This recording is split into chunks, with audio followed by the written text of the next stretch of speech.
Hello and welcome back to Machine Learning. I'm Jivita Christie, and in this video, we are going to talk about feature engineering. So this is the first video on feature engineering, and in that we are going to see feature transformation, and there's a technique in this called feature construction. So that's what we are going to see today. So let's begin. First, we'll see what feature engineering actually is, and then we will start with how to do it. So what is a feature? A feature is an attribute of a data set that is used in a machine learning process. So whatever attributes are used in a machine learning process, that is called a feature. So that means all the columns in your data set in your CSV file would be features.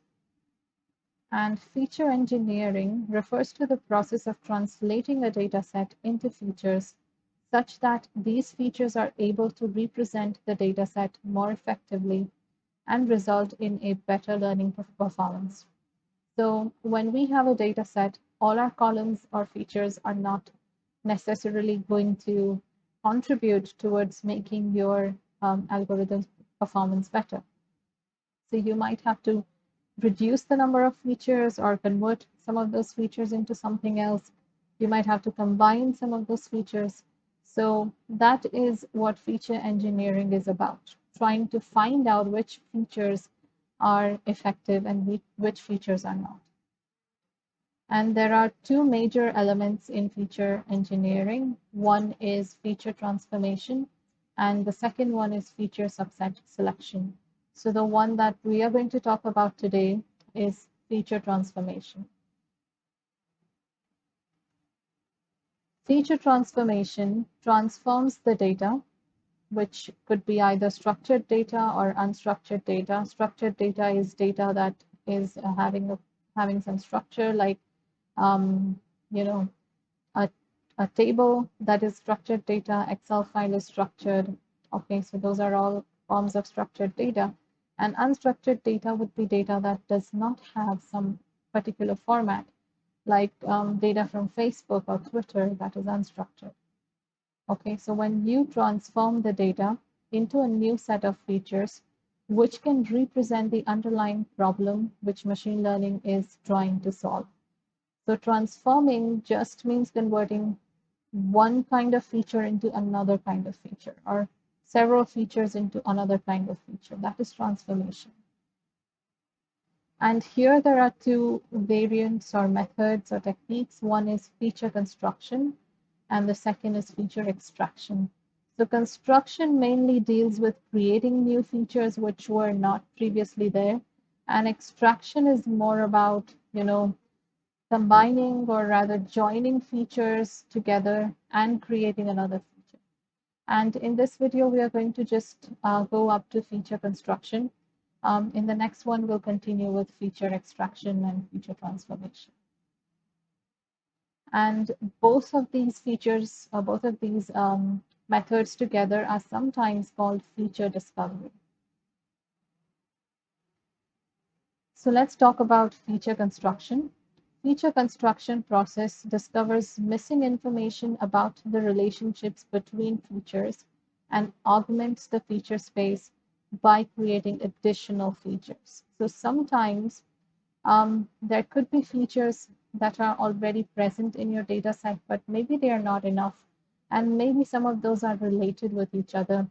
And so you could generate another feature that shows the relationship between these features. So if there are n features or dimensions in a data set, so usually in machine learning language, if you say that there are n columns or n attributes or features, you can also say that there are n dimensions in that data set. And after feature construction, you could add n more features or dimensions into your data set. So it's just about adding features, not removing some of the features. So in the end, you will have a data set that is n plus m dimensional. And what is feature extraction? We are just getting a brief overview of it. We will see it in detail in the next video or the video after that. So what is feature extraction? It is the process of extracting or creating a new set of features from the original set of features using some functional mapping. Okay, so feature extraction is not about just adding a new feature. It's about creating a new feature from what is already present. Okay, so that's why it's either extracting or creating something from the original set. And what is feature subset selection? So remember, there are two ways to do feature engineering. One is feature transformation, where nothing is removed. And the second is feature subset selection, where you will select a subset of features, okay? So in feature transformation, we try to add new features or try to convert one or two features into some other feature. But in feature subset selection, there is no new feature generated, okay? The objective is to only get some subset of features which will be most meaningful or most helpful for your machine learning problem. So you're just going, if you have 20 features, you might decide to go with 7 features that you feel are important. So essentially the job of feature selection is to derive a subset Fj, which contains features F1, F2 up to Fm, of Fi, which is the original set of features, from F1, F2 up to Fn, where m is less than n because Fj is a subset of Fi. Okay, such that Fj is the most meaningful and gets you the best result for the machine learning problem. So that is feature subset selection. Let's go back to feature transformation. It is used as an effective tool for dimensionality reduction and hence for boosting machine learning model performance. Okay. So feature transformation, because it can transform one feature into another feature and sometimes even reduce the number of features by combining some features together. That is why it is used in dimensionality reduction. We are going to study that as well later. Okay, and because if you reduce the number of dimensions in your data set, your machine learning algorithm will work better, given that you've had a very big data set. So broadly, there are two distinct goals of feature and transformation. The first one is achieving best reconstruction of the original features in the dataset. So you have to achieve the best kind of reconstruction from your original dataset. Okay, reconstruction means trying to transform some features into another feature. And also achieving the highest efficiency in the learning task. These are the two major goals of feature transformation. And in feature transformation, we know we have two techniques, feature construction and feature extraction. And as I mentioned before, we are going to be talking about feature construction in this video and feature extraction in the next video. So feature construction involves transforming a given set of input features to generate a new set of more powerful features. Okay, so this means you're just adding to the number of features that you already have.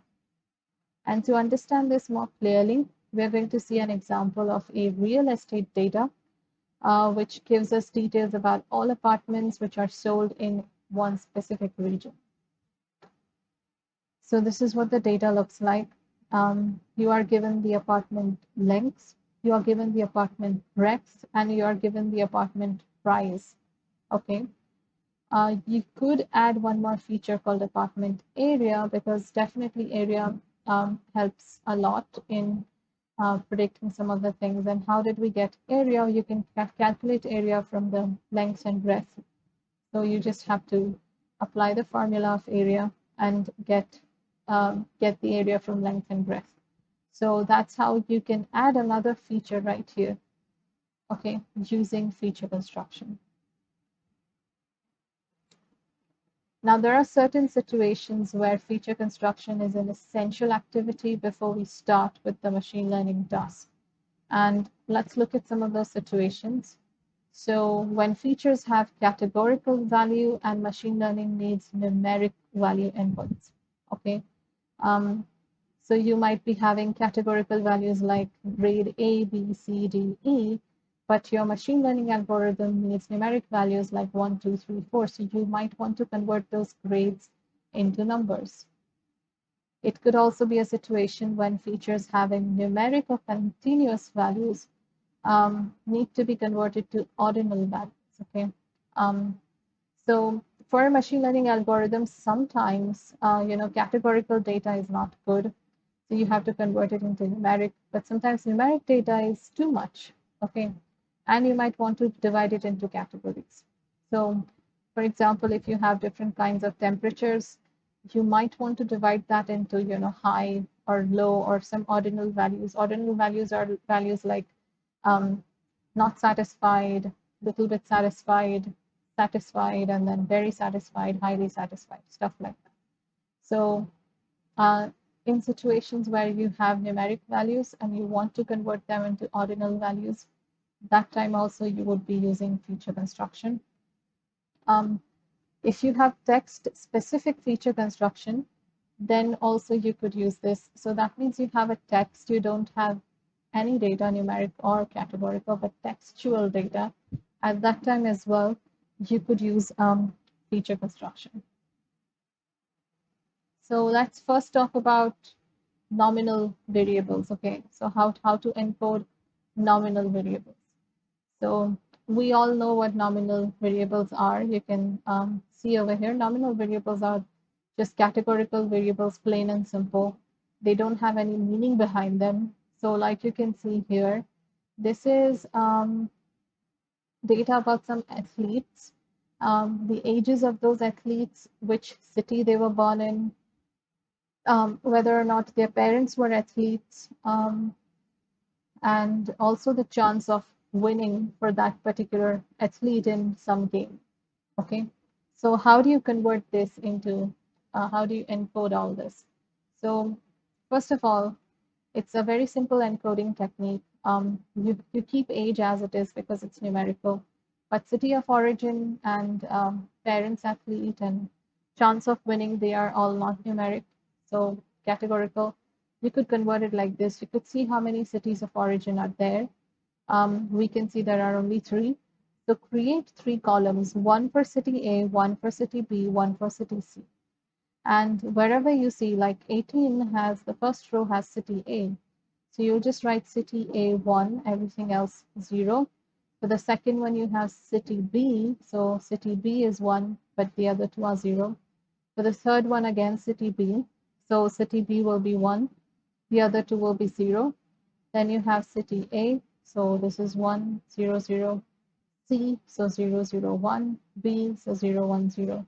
And in the same way, check out parents athlete, how many values you have, unique values. You have 2, yes and no.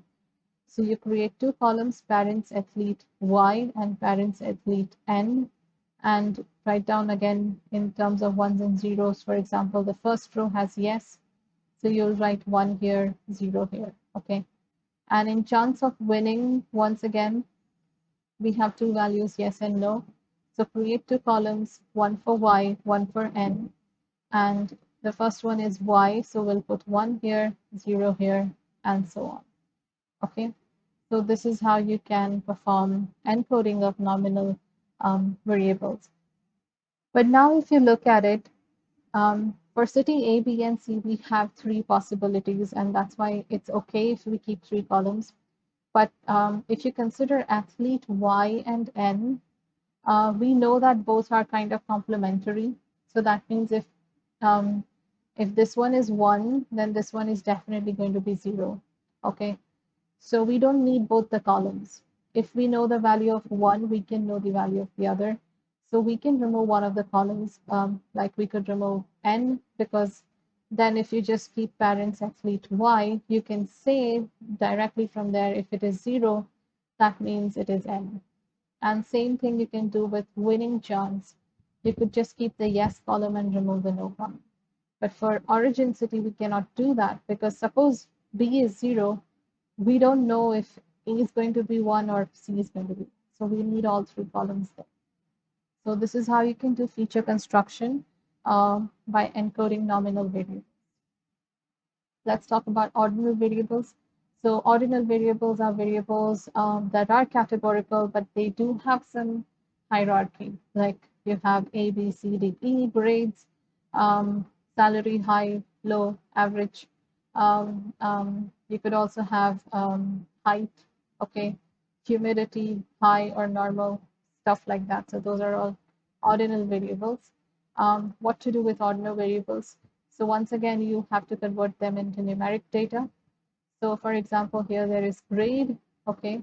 So we are converting grade into numeric data by simply putting A as 1, B as 2, C as 3. And it's important that A is 1 because in the hierarchy, A is the highest. That's right. Let's also now talk about how to convert numeric data into categorical data. Sometimes this is important, okay? Because once it's categorical, you can convert it into numeric again, but different kind. And I'll show you how. So here you can see we have a column called apartment price, which contains all these prices. And this might get a little difficult to analyze. So instead of keeping the prices, we are converting it into ordinal categorical variables. So for example, this price we are going to decide is medium. We're going to decide this is low. These two are high. So we can say anything about 30 is going to be high. Anything between 20 and 30 is going to be medium. Anything below 20 can be considered low, right? So you can decide your own limits, categories, and put these values. Once the categories are decided, you know these are ordinal variables which can be assigned numbers. So you can assign for medium 2, for low 1, for high 3, okay, stuff like that. So that's how you can get better data for analysis. Now, what about text-specific feature construction? So text data, which is sometimes also called a corpus, is a kind of keyword-based data. And sometimes you might want to convert that into a numeric representation, which is known as vectorization. So what is vectorization? The word occurrences in all documents belonging to the corpus, they are considered in the form of bag of words. So bag of words is nothing but, considering just words themselves. Like they are just words, some items that they are not related with each other and that there is no grammar involved. And there are three major steps in creating this. So first you tokenize the text, which means it could mean that you have a sentence, you're dividing the sentence into several words. Next, you will count how many times each word is occurring, and then you'll normalize the count. So here is an example. We'll see that in a bit. If you want to tokenize a corpus, the blank space and punctuations and all can be used to separate out the words, right? Space in particular helps you to separate out words from a sentence. Number of occurrences is counted for each document, and then the tokens are weighted with reducing importance when they occur in the majority of the documents. Okay, so there's a weight added to each token based on how many times or how frequently it's appearing in each document. And then you create a matrix which contains each token as a column and the document of the corpus representing each row. And then each cell would contain how many times that word appears in that particular document. So such a matrix is known as a document term matrix or a term document matrix. And it looks something like this. So there are certain words given here. There can be many words. For example, this, and you can say that this occurs twice in one document, first document. It occurs 0 times in the second document. In the third one, it comes once, and so on. So like that, this is a matrix of word counts of different words appearing how many times in each of the documents. So that is what text-specific feature construction is. And that's it for this video. I'll see you in the next one. Thank you for watching.